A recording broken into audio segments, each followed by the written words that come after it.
say. And the Greek itself in the New Testament seems to indicate the circumstances here may not be it. This building's built over a cave. And here's the cave where Jesus was supposedly born. That star on the floor supposedly marks where he entered the world. We have no way to know it. This is based entirely on traditions. And sometimes there's legitimacy, sometimes there's not. But you really can't dig here. Even if you can dig here and pull all these ancient pieces of marble up, what would we find that connects to Jesus? Probably nothing. Archaeologically, we really can't answer anything about Jesus' birth. How about Bethlehem? That is Bethlehem. How about Nazareth up in the north? The Sea of Galilee and Nazareth is down there, a little distance away in the hills, right above the Jezreel Valley. But like Bethlehem, there's a modern city that sits right on top of the ancient one. And how many people want to have their homes destroyed so you can go digging in the past for stones and broken pots? People don't usually like to do that. And real estate space is valuable. And so usually the only time you excavate, like in a place like Nazareth, is if you're building something and you have to excavate, to put the foundations of the modern building. About 10, maybe 12 years ago, they were putting in a bank. And they found, in the natural process, a house. Remains of a house from the first century. Wow, this could have been Jesus' house. Well, 1 in 50 or 1 in 100 chance, who knows? I guess technically. But you know what happened to that first century house? They filled the hole in and built the bank on top. They recorded everything, then just backfilled it and finished the bank. So you can't see anything.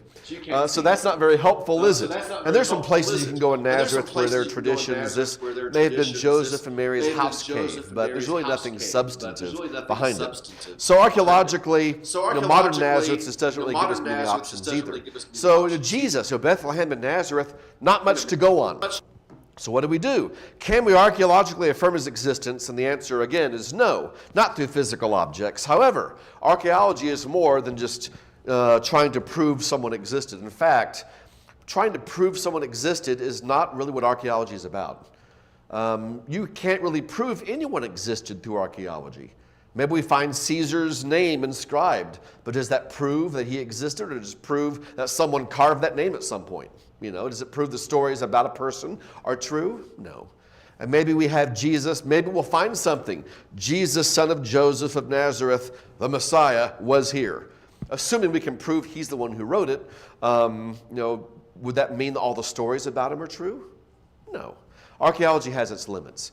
But what archaeology does, as we talked about in the class this morning, there are many benefits. It reveals the world of the Bible. It helps us understand better some sections of the Bible we read, because we're originalists here, aren't we? Restorationists, seeking the original message of the Bible, the original perspectives from the Bible times. Archaeology is a tool to bridge the gap of time and space between us and them. We're 2,000 or more years later and halfway across the world. But the Bible connects us to that. Archaeology connects us to that better, helps us see things from more than our 21st century North American perspective. And that's valuable. It helps us be better originalists with the Bible. It brings out the details in the text. There are many, and with Jesus, we can see places where he did things, which has a personal effect on each of us too. And sometimes it helps us understand him better with his teachings.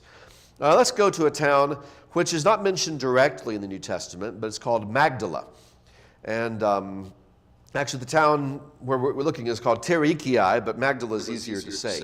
So we'll go there, and about 12, 15 years ago, something like that, they were in the process of constructing a hotel. They uncovered an ancient building, which is not all that uncommon.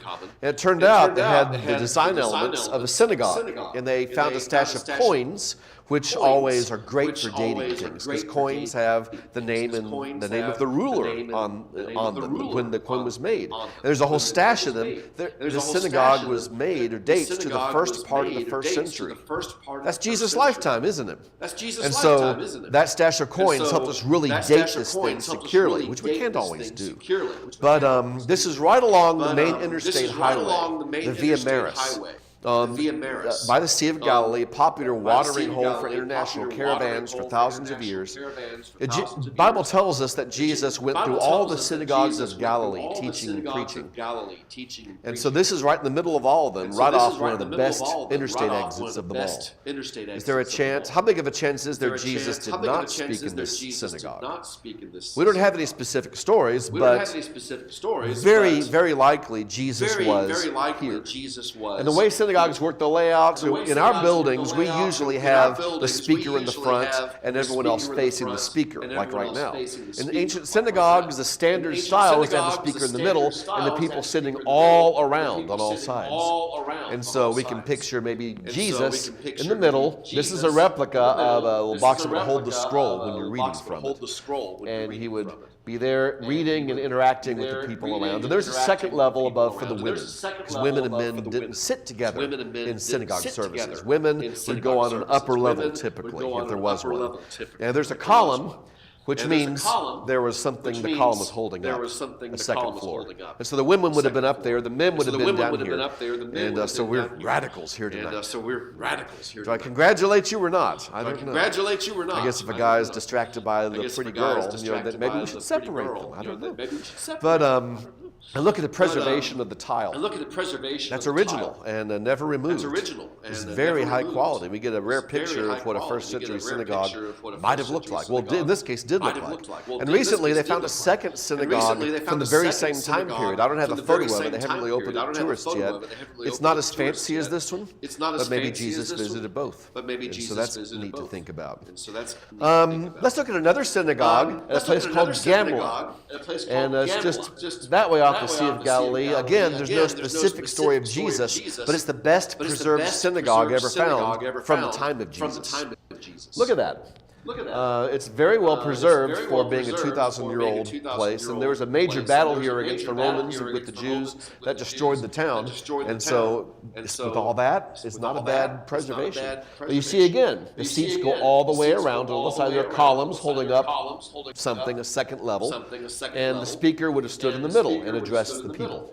And Jesus, there's that passage in Matthew, he went out through all Galilee, teaching in their synagogues. Which ones did Jesus skip? I'm guessing he probably didn't look to skip many, if any. So did he speak here as well? There's a good chance. He stood in that very space and interacted with people, teaching about the kingdom.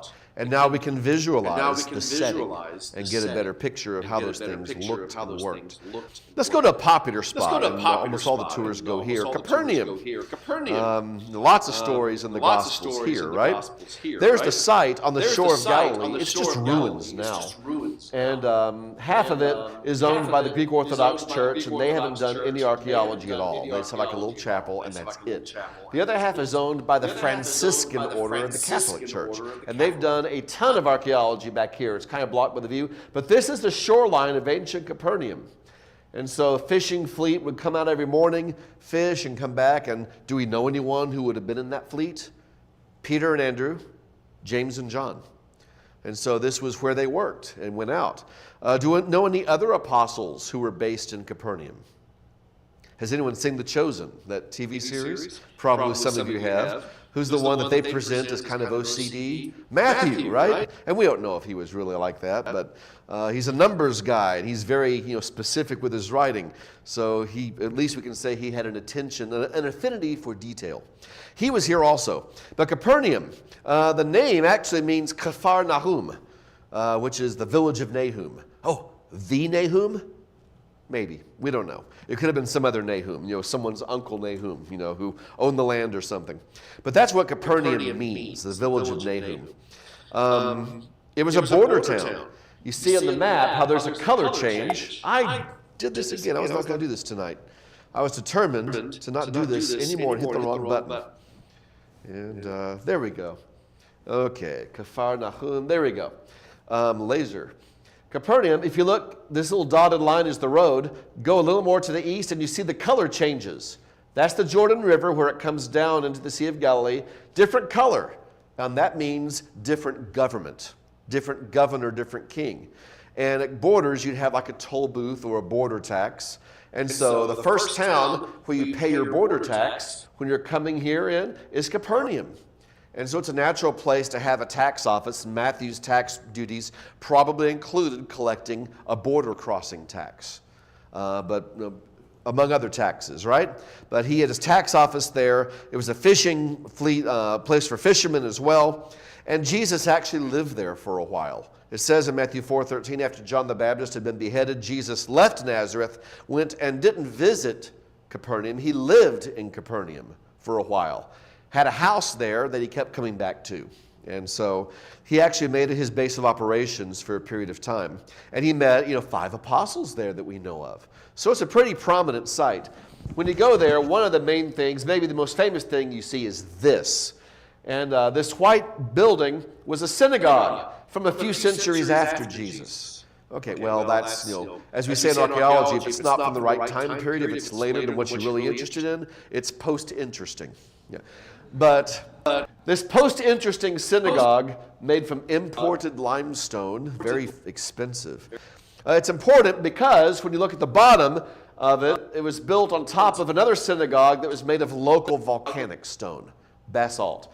And this building, they did a probe in this building back over, when they were excavating, back over on the other side of this wall, in that corner, they did a probe down to see what was below it, and they found the first century building and another stash of coins.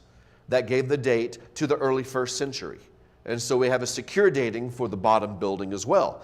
And if you look at it, they built the white one on top of the foundation of the one from Jesus' time. And this was a synagogue. And you see they didn't line it up perfectly. It's a little bit off, not the same construction, separated by several hundred years. But this dark stone building was the foundation for the synagogue in the time of Jesus. And so we don't have the exact stones, but we have the same space that he stood in. Different floor, but the same space. And it actually gives us some insight. The first century synagogue, local, cheap, abundant stone, found all over Galilee. It's not that high quality, but it's what they have. And illuminates the town's poverty. It was a poor town in the time of Jesus. Do you remember a story when a centurion, his servant was sick, and the Jews actually came to Jesus on his behalf and said, please heal this guy's servant. Now, relations with the Romans and the Jews were not typically, shall we say, warm, but for some reason the Jews are advocating for this centurion. And they asked him to do it. Notice what they say about this guy. This centurion is worthy to have you do this for him. He loves our nation. He's the one who built us our synagogue. They apparently couldn't afford their own synagogue. And so this centurion apparently had made a donation to make it possible and won their hearts and minds. And when his servant's sick, they want to help this guy. And so we see that borne out in the archaeology. The first century building is cheap as far as materials. A few centuries later, they're bringing in limestone from far away because it doesn't exist naturally in Galilee. The community was far more prosperous 300 or 400 years later. So archaeology can give us little snapshots of communities, and we see the one from Jesus' time was poor. And we see that bears out that little hint in Luke chapter 7. It supports that. And so they're agreeing with each other. Well, let's go on then. In the synagogue in Capernaum, we have lots of miracles and signs recorded. The ones in red were in the synagogue itself. So he did quite a bit that's recorded for us in the Gospels. And those three, the centurion's servant, there's a reference to the synagogue there. A paralytic man is healed in the synagogue, and a man with a withered hand was healed in the synagogue on the Sabbath day. So not these stones, but this is the space where those things happened. And we don't get that specific very often with locations, but sometimes archaeology gives us enough that with the text we can pinpoint something very closely. And we can literally walk in the same space where Jesus did specific things that we read about. It's marvelous. One of the benefits this morning, besides the various practical things, was the awe and wonder it inspires in people like us. Now, we're not used to being around this. We used to read about it. And we're half a world away. But if you ever, those of you who have not gone yet, if you ever have an opportunity, it's not just about standing somewhere where these things happen. It's about learning to read the Bible in a whole different way. And that makes a difference in our hearts, doesn't it? And the people whom we affect. Well, we could talk about more things, but we don't want to be here for 3 hours. Some of you drove less than that to get here. So we want to respect your time as well. Let's look at Jerusalem. And what do we know about it? Quite a bit, actually. There's been a lot of archaeology there, especially since after World War II. There's a lot of destruction from what was called the Jewish War of Independence. Big sections of the city were blown up by the Arabs when they were driving the Jews out. But when the Jews recaptured it in the 1960s, they were able to excavate very thoroughly before they rebuilt those areas. So we know quite a bit, and from history as well. And that's a drawing, and our eyes may be drawn after you look at it long enough to this big building over here, that structure. That is the Temple Mount, literally a big box of stone built on top of a mountain. And it took most of a century to do it. It was such a huge project. But here's a model over in Jerusalem of how the city looked from everything we know in the time of Jesus. And this is looking from the perspective of the Mount of Olives on the east side. If you're on the Mount of Olives, you look down, and that's how it would have looked. Right there. And so we see the temple itself in the middle, but all this open space around it. And these colonnaded sides, which people probably spent more time in. Protection from the sun, the rain, better acoustics. When Jesus is in the temple talking to people, or the apostles are teaching, more often than not, they're probably somewhere under these big colonnaded areas, because it's easier to hear, and it's easier to stay longer and not have the heat drain you too much. Here's how this view looks today. The space is still there, the outlines are still there, but all that is Muslim construction on top. And we can't do any archaeology there unless we want to start World War III. We're not going to do that. At least not here. Maybe other ways to start World War III. But that's how it looks today, same view. That's the area where Jesus taught, and the apostles taught, and the church was established. And we can go up there most of the time. Looking at that model, here's a closer view. These colonnades, and they actually were pretty deep. And this one was 2 levels. But it was an idea imported from the Greeks, and to have places to meet and discuss and teach. And Herod the Great built this and imported that design. And so we can maybe get a better picture. When Jesus is in the temple, he's not always just shouting out in the open air. He's probably, you could fit hundreds or thousands of people under here. And here, quite well, it'd be more comfortable. We have found what parts of the floor looked like. There were some illegal excavations done and to build some things, and the debris dumped. Archaeologists have sifted it, and they found pieces of floor tile from Jesus' time. When you're walking around the Temple Mount, in a lot of places you would have seen designs like this. So it gives us, when they look down, they see this. They see these kinds of very well cut, precise stones, different geometric shapes. So a little visual. But let's look at some other things from besides the Temple Mount. Let's go here. I want to look at this area right there. That gold-domed building is most likely where the temple stood. It's the summit of the mountain, and temples were typically built on the summit, the high point of a site. That's why they often called them high places. It was the highest point in the city, most prominent, most honorable, closest to where God dwelt, or the gods dwelt, if you were a pagan. But this area right here, in biblical time, in Jesus' time, was called the Court of the Women. And it was this area in that wall right there. It was called the Court of the Women because that's the closest a Jewish woman could get. If you look at this little small wall out here, that was as far as Gentiles could get. They couldn't go past that, or they could be killed. Jews could go past it, and women could go up to inside this enclosure. Men could go further in, but not women. But this is the area where women would come to present their babies to the Lord, as described in the law of Moses.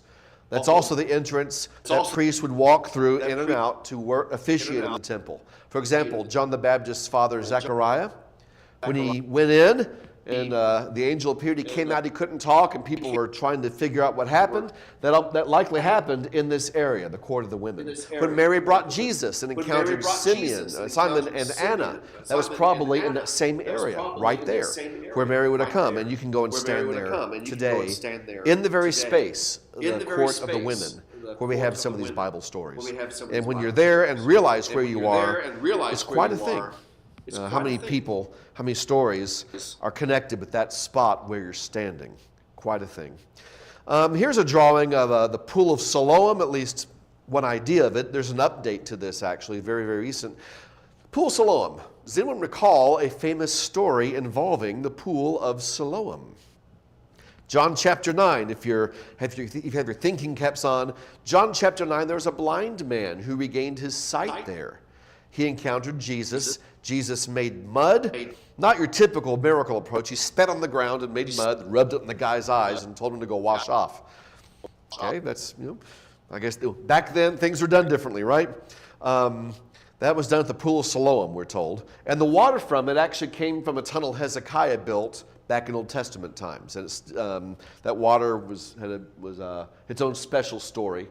But back in 2005, someone putting in some modern water lines discovered some steps in the area where they knew it would have been. And so they excavated and found all of this, and they said, we found the Pool of Siloam from the time of Jesus. So the blind man washed off somewhere. There's a big square they looked at, and you go back and see their perception of it. Stairs on all sides, and you can go down, and maybe somewhere along there, the blind man washed his eyes. There is an update to this, though. Because this is all they uncovered of it for a long, long time. This section here, and this is where tourists go and look. But not long ago, just a couple of years ago, they bought all the land, or someone took over all the land above it, and decided to excavate and uncover the whole thing. And one of the Jewish groups had the idea of restoring the Pool of Siloam, and maybe people could go there today and use it in the way they did 2,000 years ago. They went excavating, and interestingly, they didn't find what they expected to find. They expected to find the steps on all the other sides. And it turns out they were missing. And they went down, and they went down. And actually, I encountered a picture, a recent picture, showing how deep it is. It's much deeper than that now. And they finally found, I read just a few days ago, the wall on the other side. But it's clear now that what happened is that the steps we found that we assumed were all the way around, the steps are only right here, and maybe a little bit on the curve. And so recently, another scholar suggested this may not actually be the Pool of Siloam. Back when I first went to Israel, in the year 2000, this hadn't been found yet. If you go about 50 yards back and to the right, there, when you come out of Hezekiah's tunnel King Hezekiah built, there's this pool of water there. And I was told originally, back in 24 years ago, this was the Pool of Siloam. And it's kind of hard to imagine it because there are all these other things built there later and kind of messy. But then they found this and they shifted. Oh, no, this must be the Pool of Siloam. Now, a recent scholar is suggesting, based on all they found and did not find here, actually maybe we had it right the first time. Maybe the other place is the Pool of Siloam, and this was just a water reservoir. So that's archaeology. Be careful what you conclude, because someone may find something different in a few years that completely change what we think we know. So that's some of the fun, right? Anyway, maybe they'll have more answers another year from now. But let's go on to Jesus' death. Is there archaeology related to Jesus' death? Well, kind of, actually. What do we know about it? I guess the question would start, where was Jesus crucified? Where was he buried? And there are two different locations people claim for that. And I'll show you both. But what do we know? The Bible actually tells us, gives us hints and indications about where these things happened. If you look through the Gospels, John 19 says he was crucified at a place called the place of a skull. In Aramaic, it's Golgotha. And so why would they call it a skull? And we're not told. Maybe there are lots of executions there, maybe something about it. There's a rock that looks like a skull, maybe. We have to guess. But Luke also includes that detail in his account. It was a place called the Skull. So there's something about that would cause it to be called the Skull. It was near the city in John 19. Hebrews 13 mentions it was outside the gate, near the city outside the gate. Those are consistent with each other.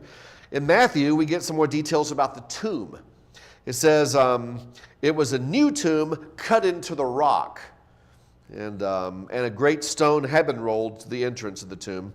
John 19 notes that he was buried in the same area where he was crucified. It says in the place where he was crucified, there was a garden.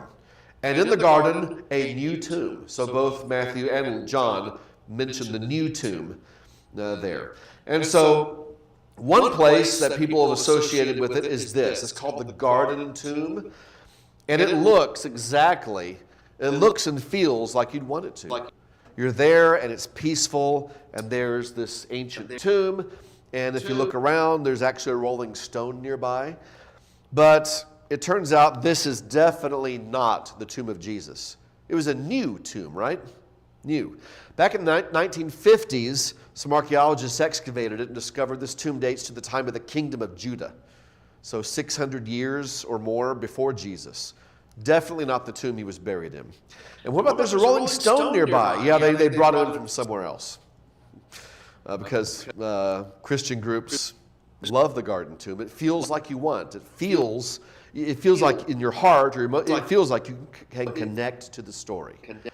But it's definitely not the place. If we're looking for the actual place, it's probably in a location that does not feel like you want it to. Yet it's probably the right spot. Underneath these gray domes is a building called the Church of the Holy Sepulchre. Now, this is not the first Holy Sepulchre church building that's been there. The first one was built by Constantine, and then it was destroyed, another one, then it was destroyed, another one, repairs were made. The building is actually rather ugly. That's the grand entrance, and that's just not, beautiful. But that's the entrance that we use today to go into this, and it likely is the site. It has everything you'd want. First of all the geographical indicators are there. It was near the city. They did archaeology inside and down below, and they found garden soil that had been brought in that was not typical to the area. So there's seeds, garden plants.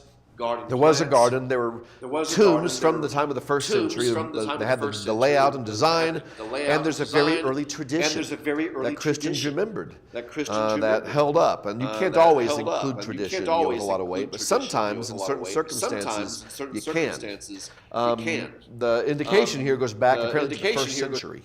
The tradition does, which is about as close as you can get, right?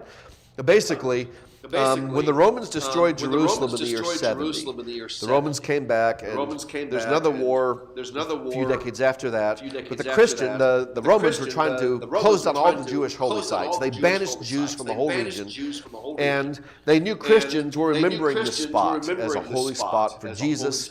And so the Roman Emperor, Hadrian, his people filled this space all in with dirt, like 30 feet up, and built a Roman temple on top of it. And buried the whole site under a Roman temple. More than 200 years later, the Christians in the area, when Constantine had made Christianity legal and they were trying to reconnect with biblical sites, local Christians said, back more than 2 centuries ago, under here there's a rock where they say Jesus was crucified, and there are some tombs nearby, and his was one of those.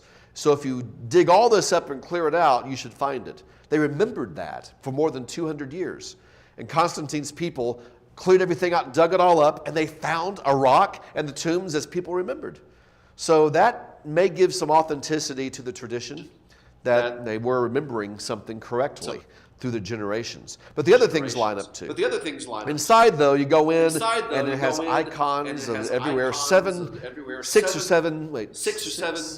different churches share the space. They all have their own areas and their own times for things. So the Catholic Church, Greek Orthodox, Armenian Orthodox, Syrian Orthodox, Egyptian, and the Ethiopian Church. 6 different groups, and they sometimes their priests get into fist fights occasionally when someone touches someone else's stuff. I'm not joking. Who holds the keys? Who gets to control the front door? A Muslim family. Actually, 2 Muslim families, because they can't trust the Christians to be fair. And so Muslims have the keys. And so it's a very sad state, maybe reflective of what happened to the church in some ways, right? But it's probably the spot. This is up on top of, if you see under all these icons, there's a rock there. This is the top of this rock that was remembered, that's said to be, here's a closer shot, said to be the place where Jesus and the other crosses were placed. It doesn't seem quite big enough when you step back and look at it, but maybe it had eroded or was carved away, or maybe it was by the rock, and we're guessing. We don't know, but that's the rock that they remembered accurately for well over 200 years. Go to a different part and down underneath this building, which is not original, it's been rebuilt a few times. This is supposedly the tomb of Jesus. How do they know? They don't. But when they dug the whole thing up in Constantine's time, there are a bunch of tombs there, and someone said, it's this one. And so they cut away all the others and built a protective edicule, they call it, over the one they said was Jesus. They excavated it recently for some repairs and renovations, and all they were able to determine was people were thinking this was Jesus' tomb during the Crusades. So, okay, 1,000 years ago they thought it was Jesus' tomb, but we don't know. But if you go back in a different area, you can still see part of an original first century tomb that could have been Jesus' tomb. They had places where you can lay the body. They had benches in some areas, and this one is, if any of you know David McClister, he is demonstrating the proper use of putting a body into a first century tomb shaft. I have one with my daughter doing the same thing, but I have him. Anyway, that's how it worked, and so maybe this was part of Joseph of Arimathea's tomb, possibly. These things were not just like one shaft. They often had branches and different chambers, especially if it was a wealthy man, so it could have been. But so probably the site of Jesus' crucifixion and resurrection, a burial, though we don't have anything. It doesn't feel like you want it to. Let's talk about something else. Now, let's go towards the gospel. There's so much more we can talk about with Jesus and his ministry, but we don't have the time tonight. But the gospel began in Acts chapter 2 with these words, finishing off a sermon, right? Peter preached to the crowd in the Temple Mount and the apostles, and then it concludes when they realize they've killed the Messiah. What shall we do? And Peter told them, repent, be baptized every one of you in the name of Jesus Christ for the forgiveness of your sins.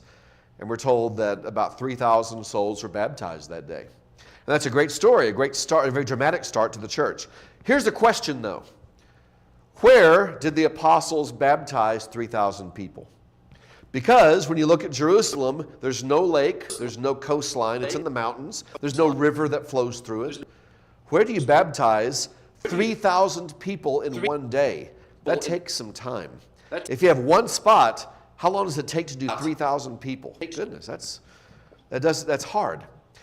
But archaeology has given us an answer. Some people might think, the pool of Siloam. Well, maybe, yeah, that's possible.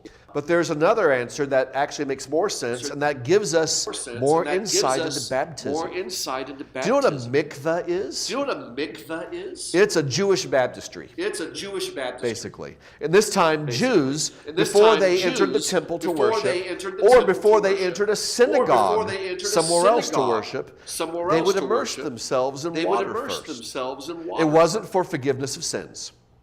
It was a result of them reading the law of Moses and noticing how often the priests, they had to wash in this big bronze laver every time they served the Lord. Washing was important. It was commanded. Before you serve the Lord, you wash in water.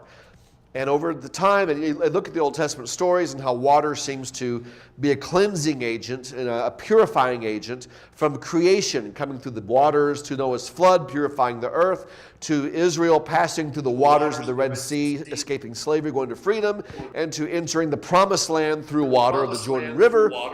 And over and over, we have water shown as a symbol of purity. And the Jews picked up on that. In the time of Jesus, they had adopted this for everybody. If you want to serve the Lord or approach Him in worship, go through a ritual purification. And so they go to a place like this, and it was a pool of water. It was a baptistry. They go down. You see that divider on the stairs? That's so everyone, you go down one side, you immerse yourself, come up the other side, and go straight into the temple or straight into the synagogue, wherever you are. And that divider helps people separate, so if you've just been purified, you come up and you bump shoulders with someone who's not been purified. Oh, I just got impure, I have to go do it again. There are rules on this sort of thing. But we find all sorts of these. There have been over 100 of these found around the Temple Mount in Jerusalem. How many people will go to the temple at a time to worship? And all of them need to go through this ritual immersion. And they do it every single time. Here's another one. This is up in Magdala by the synagogue. Wherever you find synagogues, you'll have one of these, a mikveh nearby as well. Jews did, even today, observant Jews still use mikveh today. Here's one with my daughter back when she was 11, my oldest daughter, demonstrating the use, though it was dry. She did not immerse herself. Here's one near the Temple Mount. In fact, that building in the background is the side of the Temple Mount. But you see the divider? And this is a big one. People come in one side, immerse themselves, go back up the other side. Here's another one by the Temple Mount, a smaller one. Here's another one by the Temple Mount that actually has some rainwater in it. And here's a big one by the Temple Mount where you can get them from all sides at once. And so maybe these, they're already designed for immersion. And when they're told to be baptized, they didn't ask, well, what's baptism? They knew what it was. It was this immersion. But the difference, this one is in the name of Jesus for the forgiveness of sin, once for all time. See, the Lord does this a lot. He takes concepts or things people have already created, and he repurposes them for his circumcision. When he told Abraham to circumcise his descendants, Abraham didn't say, okay, could you explain what that is? They knew what it would be. The Egyptians were doing it for some of their priests before Abraham. And so God took that idea and repurposed it for his people. Crucifixion, the Assyrians kind of invented it, the Romans refined it, and it was an execution method. He took that, repurposed it, as a symbol of hope. A cross, go back 2,000 years ago, and people would see a cross on a building. They would not think, oh, nice. It would be quite the opposite. But the Lord's he's changed it. He redefined it. Egyptian temples had a Holy of Holies with an ark in them. The Israelite temple design, the tabernacle design, was influenced on concepts they got in Egypt, but he redefined everything for them. And so here, immersion is not a new thing. They already practiced immersion, but he took it and redefined it in the name of Jesus, not for ritual purity every time you go to worship, once for all time, for forgiveness of sin. And doesn't that really shape our view of baptism now? There was no debate over what baptism was, or do you sprinkle, do you pour, everyone, you immerse. Look at you immerse. Everyone did it, and you got your whole self under. And so archaeology, one of those benefits is understanding the Bible in better ways, and this is one of those cases where it helps us understand some aspects of the gospel more accurately and more fully. We get the bigger picture. We see it as the original people would have seen it. Not some brand new thing, but taking something and redefining it, upgrading it. A new covenant, upgraded from the old one. An immersion, upgraded from the one they're already practicing. And archaeology is the tool that gives that to us. Is Jesus the Son of God? Archaeology can't answer that. There's no way. That's a question of faith. But archaeology does show a culture that's consistent with what we read about his ministry in the Gospels. And there's far more that could be said, but we don't have time for that. Let's go to one more aspect before we conclude tonight. Let's go over, not just one more aspect. Let's go to a couple of places we're going to visit in the book of Acts. And there's so many places we can visit where Paul or someone went. We're not going to do all that because there's not time. But we're going to look at three cities, briefly. One is Athens. Paul goes there in Acts chapter 17. And maybe a lot of us recall that story. He was there by himself at first and walked around and saw that the city was full of idols. And of course, he would have seen the Parthenon. It was already more than 500 years old when Paul showed up. And it looked a lot better than that back then. Temple to Nike on the edge of the Parthenon, the Acropolis, and the goddess of victory. Paul would have seen that. If Paul went up on the Acropolis, he would have walked right by this building, like I did when I took this photo. I didn't take this photo, but I've taken other photos. But he saw the city was full of idols. And there are lots of places. The city's been heavily excavated, and archaeologists have found many shrines and podiums and temples for different gods. It shows that Athens was full of pagan deities. Here's one, the temple of glasses, temple of Themis, relative minor god. Here's the altar of Ares in the marketplace, and there are many, many more places. But look at the text in Acts 17. While Paul was waiting for his companions in Athens, his spirit was provoked in him. He saw the city was full of idols. So he reasoned in the synagogue with the Jews and the devout persons and in the marketplace every day with those who happened to be there. We don't know where the synagogue was, but we know two marketplaces. This was the classic one, the old one that had been around for hundreds of years, the Agora. And this is where a lot of the idols were located. And he may have walked through here and interacted with people, just going around, shopping, talking, philosophy. There's a lot of that in Athens. It was getting congested in the first century. And the Romans built another marketplace with nearby. This is the Roman Forum, the Roman marketplace from the time of Paul. It was newer and maybe more likely that Paul was walking around this area. A big open space in the middle, colonnades like we saw on the Temple Mount, those columns with shade and protection from the elements. And back behind, on the backside, shops and stores. That tower was already there. Paul saw that tower. It's never changed. It's never been torn down. It was there when he was there. That's original. And there's my wife Melanie walking around pondering Paul's teaching in the Roman Forum of Athens. Yeah. But he was almost certainly doing that, engaging with people here. Almost certainly. And he got attention. Some of the philosophers in these places conversed with him. And some are curious, some are dismissive. But he's preaching something different. And so they brought him to the Areopagus, we're told. And they asked him, what's this new teaching you're presenting? We want to know more. The Areopagus, most people associate it with Mars Hill. It may have been there. The Areopagus was a council of a council that kind of had a lot of responsibility governing the city. They're responsible for the well-being of the city, and if necessary, to deal with things that were threats to the stability and harmony of the city. That Rome doesn't like riots, and the Areopagus was in charge of maintaining the city and keeping things in order. And sometimes they met up here, but sometimes they met down in the Greek marketplace too. We're not sure exactly which spot it was. If they were on Mars Hill, Paul would have been right up here at that time. There were buildings here in ancient times. They've all been scraped away, but Paul may have been right there on Mars Hill, right in the shadow of the Parthenon and the Acropolis up there, very close by. But in the marketplace, there was also, in the Greek marketplace, the first one, the Agora, there was also this building, which has been restored in the 20th century. It was a colonnaded building called the Stoa. And this is where philosophers hung out. People like Plato and Socrates would do their thing and interact with people around this. And you have the colonnade with protection from the elements. But back here behind this tree was also a stone. This is a view of the inside today. It's been restored. It's a museum back there instead of shops or schools. But this is similar to how it would have looked in Paul's time. And he probably spent some time in this very space, interacting with people. But out just to the left, just behind these stones there, you find this. This was a famous podium where they'd have trials where people would make speeches to persuade or to teach. It was like a speaker's corner sort of a concept. And it's very possible if the Areopagus was here, Paul probably stood on this stone at some point, and maybe that's where he gave his lesson that we have in Acts chapter 17.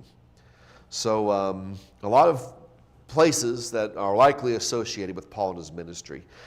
After Athens, Paul went over to Corinth, and Corinth is over there on the left side, and whether they walked or took a boat, we don't know, it doesn't matter. Corinth was an impressive city. That mountain was its Acropolis, bigger than Athens.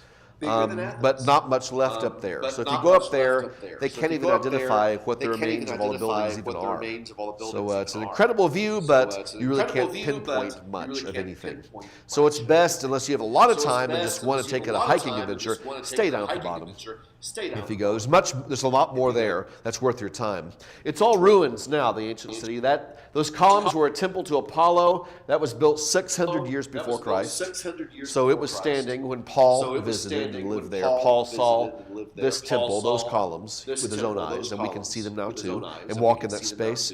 It's all ruins, but this street right here was one of the main streets coming into Corinth. It had ports on the north side and the south side. This one came in from the north. And so sailors coming in would enter the city on this big street, come up through the city gate, which is right here, and you're in. And you hang out for a few days, shore leave, and maybe encounter Paul along the way, right?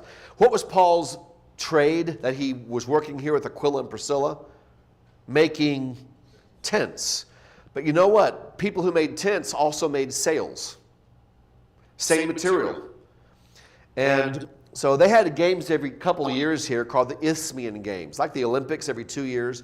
And Paul, he was there, probably overlapped, and so he would have made tents for people coming in to camp out, visitors. But it was a major port, and people get their sails repaired or replaced all the time. He was probably involved in that as well, in his shop with Aquila and Priscilla. And who knows what conversations they had while they were taking care of business introducing the gospel and making contacts and setting up more discussions while they're there. In the marketplace in Corinth, excavations have found that this corner of it seemed to have a lot of the industry with sail making from things they found. So it's likely Paul was working in this corner in one of these shop areas right over here during his time there with Aquila and Priscilla. And that's a little more specific than we usually get. And so maybe a lot of the gospel spread was initiated right in the view of this photo in the marketplace there. But after a lot of success, some of the Jews were very against what he was doing because he's drawing Gentiles away and some of the Jews. And so when a new governor came on board, some of the Jews decided to make their move. The new governor's probably trying to make good relationships with the populations, and maybe he wants to get the Jews on his good side. So when Gallio became the new proconsul, the Jews came in, they brought him before the tribunal, brought Paul in. This guy is persuading people to worship God contrary to the law. And Paul's about to defend himself, but look what happened here. Usually it went badly for Paul. But look at this time, Gallio cuts him off and addresses the Jews directly. He said, look, if this is wrongdoing or a vicious crime, I'd look into it. But since it's a matter of questions about words and names and your own law, see to it yourselves. I refuse to be a judge of these things. And he drove the Jews from the tribunal. And then to add insult to injury, not only has the new proconsul dismissed the Jews, with prejudice it seems, they all seized the ruler of the synagogue, Sosthenes, maybe he's the ringleader, and they beat him in front of the tribunal. And Gallio, I see nothing, paid no attention. One of those rare stories when Paul actually gets a break and not is physically broken by somebody. We know where that happened. It happened in front of this building. This was the tribunal, the bema. And it was originally much bigger, extended far more to the right. They reconstructed this part, but this was the area where the trials and the hearings were held, right in front. And so Paul would have been right down here in this area, and Gallio would have been right up here, and the accusers probably down here, talking to him, pointing at Paul, and then Gallio dismissing the Jews, Sosthenes getting beat up right in this area in front, and Gallio just ignores it. We have the place. And that's kind of neat to have this story pinpointed in this area. If you go down from the parking lot, down a certain area, there's a theater which has some special features. We're not going to talk about that right now, though. But outside the ancient theater, is a stone with this inscription written in it. And it's in Latin, but the translation is this: Erastus. And the Romans had a lot of abbreviations. A lot of abbreviated words here. Erastus, in return for his aedileship, it was like an office, a city treasurer, basically. He laid this pavement at his own expense. In other words, a guy named Erastus won the election to become the city treasurer, and as a thank you, he paid with his own money to have this nice paved area in front of the theater to give back to the city. And these letters would have had bronze or brass letters in those spaces, the shine. Now most of the pavement's gone, but they found this and could translate it. It's interesting that at the very end of Romans, Paul wrote the book of Romans from Corinth, and look what name appears at the end of Romans. Erastus, the city treasurer, says hi. It's probably the same guy, because this pavement was dated when they excavated it a long time ago. The fill, the pottery, and the coins they found that had dropped it under the stones they excavated, dated to the 1st century. So this is probably the same guy who was a Christian who knew Paul and sent his greetings to the Romans at the end of the letter. And this is his name. And you can go there and see it yourself. Evidence of his existence. Last city stop here, Ephesus. This is a famous building, a library at Ephesus, but it was not built in Paul's time. It's pretty, it's nice, it's impressive, but Paul didn't see it with his eyes. But look behind me and my father, and see those arches? Those were there already when Paul was in Ephesus. And so you go down and look at them, and that was an entranceway into the marketplace, one of the big marketplaces of Ephesus. You go through, and right back in there, that grass, that's the central area. You see some of the columns already up. They're on the edges of the marketplace. This was an entrance into one of the main marketplaces, and straight across the other side of the marketplace was a giant theater. Carved out of the hillside. The marketplace is off to the right. And you come in, and there's this big theater carved in the hillside. This was the site of a major event in the life of Paul in Ephesus. And some of you are probably already familiar with the story. There was a riot there. The gospel was having a lot of success, and people who made the little, there was a wonder of the world at Ephesus. You know, when you go to Paris today, you bring back something, what image is on like your keychain or your wallet or your scarf or your oven mitt? What image from Paris is probably on it? The Eiffel Tower, right? It's the big thing. Everyone gets the Eiffel Tower. You went to Ephesus, you came back with the temple to Artemis. Yes, that temple to Artemis. I can see it in your eyes. Now, it was a wonder of the world. Incredible, like a forest of marble columns. Incredible on in scope and size. Other temples paled in comparison. It was truly magnificent. And that's what people get their souvenirs, to get your little temple to take home and put over your fireplace. Well, the gospel apparently was seen to start impacting those sales. And so the people in the nearby marketplace started a riot against Paul and for Artemis. And the Bible says they rushed into this theater and started chanting, and the mob grew. Great is Artemis of the Ephesians. Some King James versions may give the Roman name, the Latin name Diana. It's just the Latin name for Artemis, the Greek goddess. And maybe we can imagine this theater which could hold like 20,000 people or more. I mean, the crowds here chanting, mob, and the energy building, and maybe it getting a little bit frightening. The energy coming off people here in these seats. And eventually a town clerk comes in and breaks it up and says, Rome's not going to like this. Use the legal system. Get out of here. And they did. But this temple to Artemis, that was the core of all this. It's not there anymore. It used to be out here in these fields. See that column? That's all that's left of it. But it used to go from over here all the way down here. Massive building. This was it, and now you can see there's nothing there. It's all gone. And that column had to be rebuilt from the pieces, just to so people can see there used to be a column here. Here's an idea of maybe how tall it was back in the day. That was the site of Artemis. That was the site of Artemis. Cause for the riot that happened with Paul in the book of Acts. Finally, let's wrap this up. If you go back into the city of Ephesus and go around a corner, there's a temple to one of the Roman emperors named Domitian. And that, I don't have a picture. I do have a picture now with, how big was this? See that arm? That's as tall as I am. And so this is a bigger statue than that picture would indicate. And that was found at this temple here, what's left of this temple. It was a temple to the Emperor Domitian near the end of the 1st century. See these columns going up? These columns, there was another level on top of this. It was a huge building by the hill dedicated to worship Domitian as a god. Emperor worship. This concept began with Julius Caesar right here. This temple in downtown Rome in the Forum.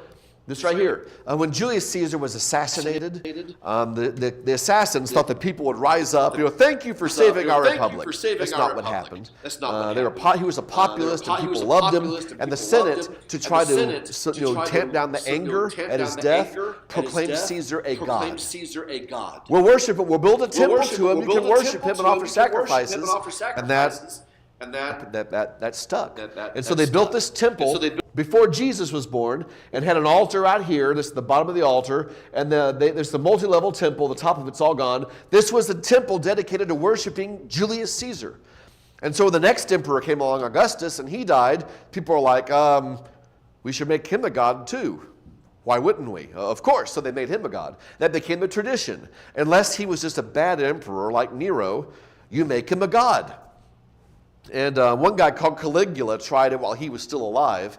It didn't go. He was kind of crazy in other ways, and they assassinated him and put someone more reasonable on the throne, the emperorship. But later on, the time of Domitian, around the 90s AD, he decided to be worshipped as a god while he was still alive, and that time it worked because he wasn't crazy like the earlier guy. And this is what we call the imperial cult, or emperor worship. And beginning with Caesar, emperors would be deified, proclaimed gods by the Senate when they died. And worship was expected, but Jews had an exemption. They never had to do it. And you know who gave them that exemption? Ironically, Julius Caesar. Before he died, they had a special exemption built into the law. They don't have to worship any idols because they have one invisible God, and they made friends with me, and so I'll repay their friendship. And so the Jews didn't have to do it. When people realized Christians were not Jews, Christians didn't get that exemption. And that was the basis for many of the persecutions. But Domitian, after the crazy one, it didn't work, he declared himself emperor or divine while he was still alive. Worship me while I'm still alive. I am the God right now before I die. And it worked. And he built temples and people would offer. And you go throughout other places, like over to Pergamum, one of the churches of Asia. There's a temple to Trajan, an emperor from the 2nd century. You worship Trajan. And you go another place in Pergamum. This was a temple to Athena back before the gospel, but it got converted, rededicated to worship Caesar Augustus. And the statue was on that podium right behind me. That's where they put a bronze statue of Augustus, replaced the marble one of Athena, put bronze of Augustus, and they sacrificed to Augustus instead of Athena. And there was a term for cities that got to have an emperor worship building. It was actually an honor. It was like the Olympics. You had to apply for it. You couldn't just build your own temple, because what if you're doing it cheap? And it ends up being kind of dishonorable. Like the Taco Bell version of worship. Nothing against Taco Bell. I actually eat there pretty regularly. But compared to like a more classy, true techno, whatever. Bad example, I guess, but maybe it's not so bad an example. Doesn't cost a lot to go to Taco Bell. You don't want a cheap emperor worship temple. You want to do it right to impress Rome. And they called that term neokoros. And that's a term that means like a janitor or a caretaker. But it came to mean a city that had the responsibility for caring and maintaining an emperor worship temple, imperial cult temple. And you can see it here, this inscription. If you read Greek or recognize letters, neokoros, a caretaker. This is the city of Smyrna, one of the churches of Asia. And they're stating, we're a neokoros city. We have a temple to worship the emperors, and we were allowed to do that. What an honor for us. And caretakers. And every so often, the Roman Senate would say, hey, we're going to allow another city to build a temple to worship an emperor. So who wants to apply? And the cities who want to do it, if you have one, you show your loyalty. You may get, perks from Rome as a result. So you'd apply like the Olympics, and the Senate will decide who gets to do it. It was like a competition. And if you get one, it's a big honor. And some cities over time got multiple temples. There were neokoros for many temples. But if you go through Ephesus, as you're going down towards the downtown, on the right side was the temple to Trajan. And in several places, not just here, you can see the term neokoros inscribed in stone in several places. They were very proud of that. If you go to Sardis, another church of Asia, this was a bathhouse, a center not just for bathing, but exercise and education and dinner parties and philosophy and school. And you go inside, and among all the inscriptions there, you see that they have in there, we're a neokoros. In fact, they even tell you which one here. That is Greek Sebaston. That is Greek for Augustus, the Emperor Augustus, Sebaston. And so they have their neokoros for Augustus. And we found the temple. This was originally a temple to Artemis, like the one from Ephesus, but not as big, in Sardis. And look how big those columns are. There's a little person right there. On the back side is an altar that was originally, they built on that side to worship Augustus. Look at the size of this altar. And that was to worship Augustus. This temple worshipped Artemis on one side and Caesar Augustus on the other side.